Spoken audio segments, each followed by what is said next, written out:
జనాన్ని చూడలేదు. 5 సంవత్సరాలుగా ఈ రాష్ట్ర ముఖ్యమంత్రి మీద, ఈ ప్రభుత్వం మీద ఎంత వ్యతిరేకత ఉందో మనందరికీ తెలుసు. అందరికీ నమస్కారం.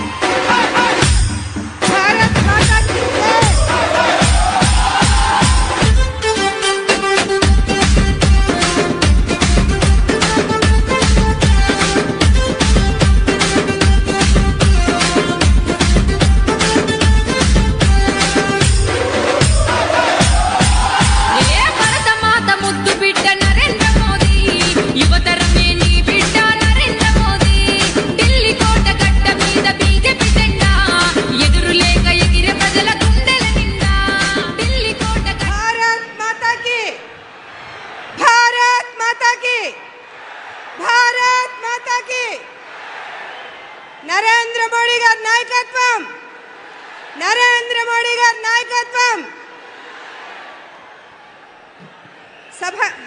సభకు నమస్కరిస్తూ ఈనాటి చలో చిలకలూరిపేట ప్రజాగళం సభకు విచ్చేసిన అశేష ప్రజానీకానికి, అదేవిధంగా వేదికలు అలంకరించిన భారతీయ జనతా పార్టీ, తెలుగుదేశం, జనసేన నాయకులందరికీ కూడా హృదయపూర్వకంగా నమస్కరిస్తూ, అసాధ్యాలను సుసాధ్యం చేస్తూ 500 సంవత్సరాల కళ నిజం చేస్తూ అయోధ్యలో బాలరామునికి భవ్యమైన దివ్యమైన రామ మందిర నిర్మాణం చేసి చూపించిన మన ప్రధానమంత్రి నరేంద్ర మోడీ గారికి ఆర్టికల్ 370 రద్దు, ముస్లిం మహిళల వైవాహిక జీవితానికి భద్రత కల్పిస్తూ ట్రిపుల్ తలాక్ రద్దు, సాంప్రదాయ వృత్తులకు చేయూతనందిస్తూ వెనుకబడిన వర్గాల వారి జీవితాలలో వెలుగులు నింపే విశ్వకర్మ యోజన, అంత్యోదయ లక్ష్యంతో పేదల జీవన ప్రమాణాలను మెరుగుపడే విధంగా తీసుకున్న అనేక చారిత్రాత్మక నిర్ణయాలు,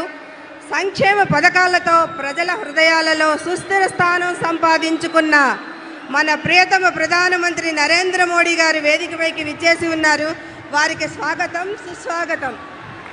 వారితో పాటుగా తెలుగుదేశం పార్టీ జాతీయ అధ్యక్షులు, మాజీ ముఖ్యమంత్రి వర్యులు, పరిపాలనా దక్షత కలిగిన విజనరీ నాయకులు శ్రీ నారా చంద్రబాబు నాయుడు గారికి స్వాగతం, సుస్వాగతం.